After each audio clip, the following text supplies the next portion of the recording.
Дама Константина, истината ти казвам, значи тръгнала е, заминала е някъде, не знам къде и е забравила ключовете вкъщи. И ние вечер заключваме, нали, и всички спим.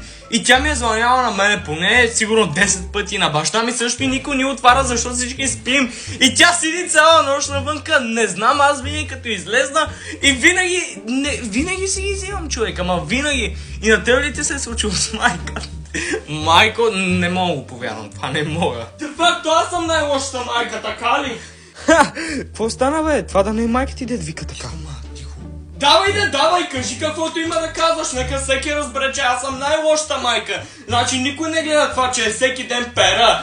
Пера ти мерзливите гащи! Всеки ден мия всичко, чини, оправям ти стаята, оправям кухня, всичко, гледам да е чисто. Това не го гледаш, нали? Гледаш винаги като направя някаква грешка и винаги гледаш да ме злепоставяш пред приятелите ти, така ли? Съм те научила, бе! Невъзпитано му едно такова! Искаш ли да бъдеш наказан? Ти много добре знаеш, че аз съм си вкъщи. Аз съм си вкъщи и съм в другата стая и всичко се чува. Как може да си поздравяш такива неща, бе? Лайно тъпо. Абе, ще дойда и ще прибия от бой. Нека чува. Ай сега, кой се излага? Аз, че съм си забравил ключовете или че майка ти ще приби от бой? Аз ти казвам.